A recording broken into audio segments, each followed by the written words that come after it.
Grammar Girl here. I'm Mignon Fogarty, and welcome to new listeners. In this podcast, I give you tips and memory tricks to help you with some of the trickier rules and words in English. And I also like to tell you stories about interesting things I dig up along the way. Think of me as your fun guide to the English language and how people use it. This week, I have a quick and dirty tip about the difference between the words stint and stent, and a meaty middle about how to pronounce coyote, or is that coyote, or something else? We'll figure it out. A listener named Elizabeth wrote, "Would you please cover the proper use of stint and stent? I'm so sick of people asking about the 3 stints in one of my arteries that I really believe my head will explode the next time it happens." Well, we wouldn't want that to happen. When I started doing research, both of these words surprised me. In my whole life, I've only heard stint used to mean something like an assignment or a set amount of time. As in, I did a stint as a sailmaker in Seattle, but it didn't suit me.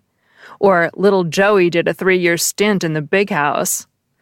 But stint has actually been used in English since the 1300s and has had many other meanings. It comes from an old English word that means to make blunt or dull, and most of the meanings seem to be somehow related to limits or restrictions. For example, it can be a verb that means to be frugal or cheap, as in, can you pick up groceries on your way home? And don't stint on the ice cream. I want the good stuff. Still, searching both Google Books and the corpus of contemporary American English shows that even though throughout the ages it's had many other meanings, the use I'd heard of is vastly more common today. So I'm probably not the only one who thought that was the only meaning. It's safe to say that today you use stint to describe a bit of time. A stint in rehab, a stint as a driver for a celebrity, or a stint as a visiting professor at Oxford. Stent surprised me in both a similar and a different way. Stent has also been an English word since the 1300s, but the Oxford English Dictionary says nearly all its old uses are now obsolete except in Scottish. The use you're most likely to encounter today, the type of stent Elizabeth has in her arteries, is named after a person, a 19th century dentist, Charles Stent. But he's known for inventing improved dentures, so how did the little tubes that keep your arteries open, and really now keep all kinds of tubes in our bodies open, come to be named after him? Well, an article in the Journal of the History of Dentistry says it goes back to plastic surgery during World War I. Apparently, a lot of soldiers got face wounds when they popped up from the trenches to fire on the enemy. So doctors found themselves trying new methods to repair this kind of damage that they hadn't seen much before. One Dutch doctor named J.F. Esser wrote about using Dr. Stent's dental molding material as essentially a base for forming skin grafts. And I'm dramatically simplifying things here. The compound came to be known as Stent's mold and Stent's impression compound. It wasn't until 1966 that the word stent appeared in a cardiovascular journal. And by that time, it had come to mean any kind of non-biological support used to give shape or form to biological tissue. And that sounds like what arterial stents do, so it makes sense. First, it supported tissue in plastic surgery, and then it came to have many other uses, supporting tissue and giving shape, like the little tubes in Elizabeth's arteries. When a word gets its name from a person, it's usually capitalized at first, but then often becomes lowercase as it loses that sense of being associated with that person and takes on more of a common noun meaning. And that's exactly what happened with the word stent. You can find it capitalized in old references, but today we keep it lowercase. Finally, an article in the Mayo Clinic Proceedings points out that even though the word stent comes from a person's name, it fits exceptionally well for what it does, since the little tube corrects what doctors call a stenosis, which comes from a Greek word that means to narrow. Stenosis and stent aren't related at all etymologically, but they sure do sound nice together. The OED says people also confused stint and stent in the old uses, so this isn't a new problem. The words just sound a lot alike. But you'd do well not to be one of the people who confuses them. Save Elizabeth's brain. And now that you know this story, that the stent is named after a person and related to dentures, you can use that word from the story, dentures, to remember that the medical device is spelled with an E, just like the word dentures. If you aren't sure of the spelling, think of the dentures. Before we get to all the fascinating ways people pronounce Coyote, Grammar Girl is sponsored by Babbel, the language learning app that'll get you speaking a new language with confidence. Choose from 14 different languages, including Spanish, French, and Polish. Babbel is designed to quickly get you speaking your new language within weeks, with a teaching method that's been proven to be effective in multiple studies. Interactive dialogues and speech recognition technology help you perfect your pronunciation and accent, and the lessons are only 10 to 15 minutes long. They're lovingly crafted by real language experts, and that's why Babbel is the top-selling language learning app in the world. Did you make a New Year's resolution to learn a new language or get better at a language?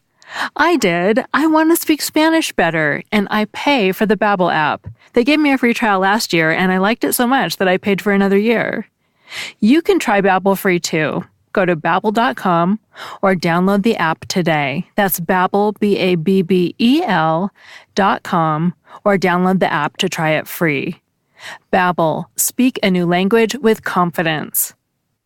Grammar Girl is also sponsored by The Real Real. Shop iconic luxury items at unreal values with The Real Real, the leading reseller of authenticated luxury from top designers. Shop designers like Louis Vuitton, Gucci, Rolex, Cartier, and hundreds more at up to 90% off retail. The Real Real has women's and men's luxury fashion, as well as fine jewelry, watches, art, and home goods. And every single item is authenticated by The Real Real's team of experts. The Real Real employs more than 100 brand authenticators, gemologists, horologists, and art curators from around the globe, who inspect thousands of items each day to ensure that every item is 100% authentic. I had to look up horologist. That is someone who's an expert in timepieces, so clocks and watches. It comes from the Greek root hora, which means hour, and it is, in fact, where we get the English word hour.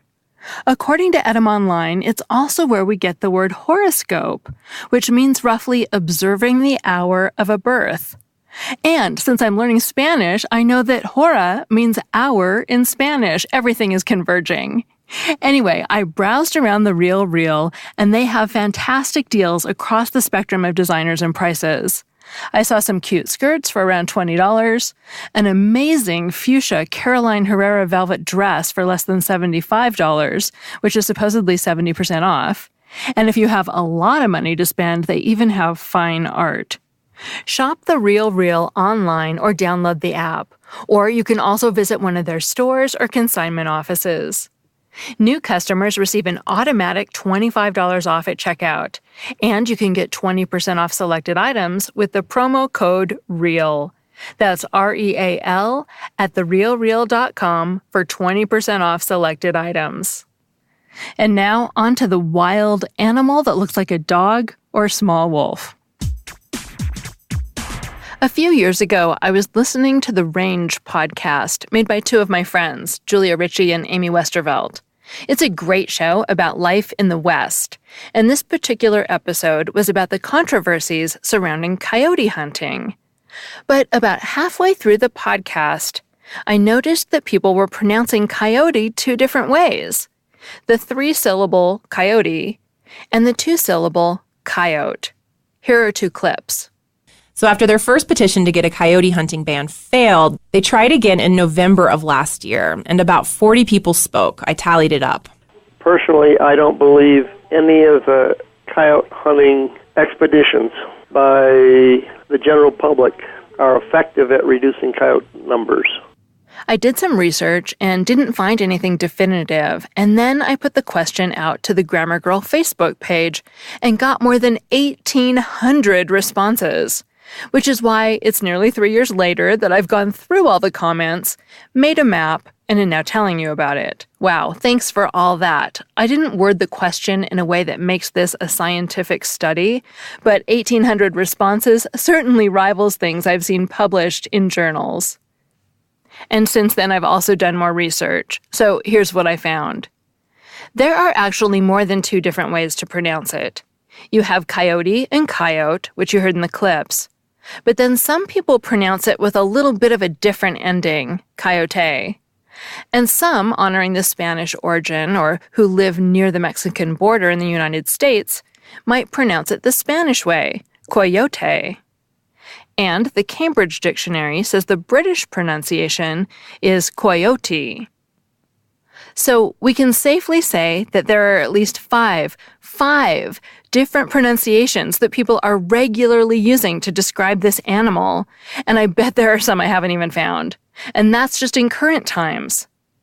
A publication from the late 1800s by the American Dialect Society notes that at that time, the word was often mispronounced as coyote. Although I'm guessing at the pronunciation. The K part at the beginning is clear, but your guess is as good as mine as to how they meant people pronounced the last part. It could be coyote. It's just spelled C-A-Y-O-T-E. Now, most of what I'll talk about next is just about the first 2 pronunciations, because that's what I asked people about, and I made a map of the responses. You can see it on the transcript of this article on the website at quickanddirtytips.com. What'll jump out at you first is that the coyote pronunciation is much more prominent in the middle of the United States than anywhere else. It spans a somewhat expanded Great Plains region. All along the coasts and in the south, and through the whole Minnesota, Wisconsin, Ohio region, people primarily seem to say coyote. But in Montana, Wyoming, the Dakotas, Kansas, Nebraska, and Iowa, coyote seems dominant. Colorado, Texas, Oklahoma, and Arkansas seem to have a mixed bag. People from the University of South Dakota told me their mascot is the coyote, but that his name is Charlie, and sometimes they call him Charlie Coyote. But when I started reading the comments themselves, 2 patterns emerged beyond big-picture geography. First, there seems to be a clear rural-urban divide. People in cities are more likely to say coyote, and people who live in rural areas are more likely to say coyote. And there were quite a few comments from people who said something like this, quote, "I'm from Los Angeles and we say coyote, but we would say coyote when we were trying to sound like cowboys," unquote.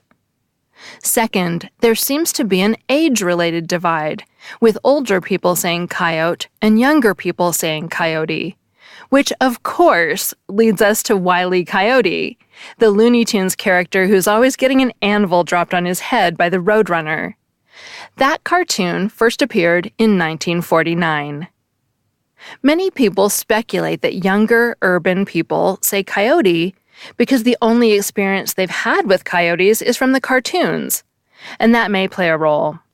But I believe the 3-syllable version is actually the older version, since the word comes to English from the Mexican Spanish word coyote, which ultimately goes back to the Nahuatl word coyotl. I found one radio interview that said coyote was the original pronunciation in English, but it didn't provide references, and I'm not convinced.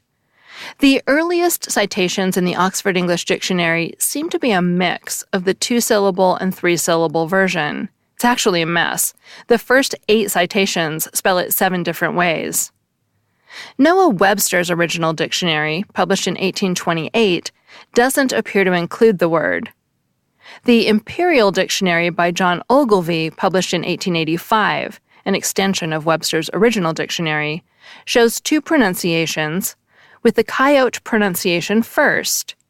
But Webster's 1913 unabridged dictionary flips that around and shows the 3-syllable pronunciation first, likely pronounced coyote, and then also appears to include an alternative 2-syllable pronunciation.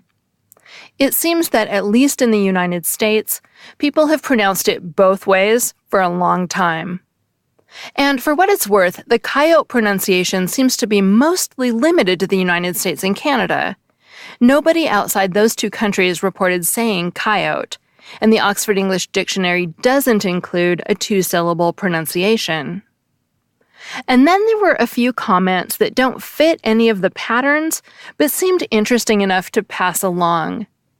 Two people, for example, said they use coyote as the singular, but coyotes as the plural. And another person reported doing the exact opposite.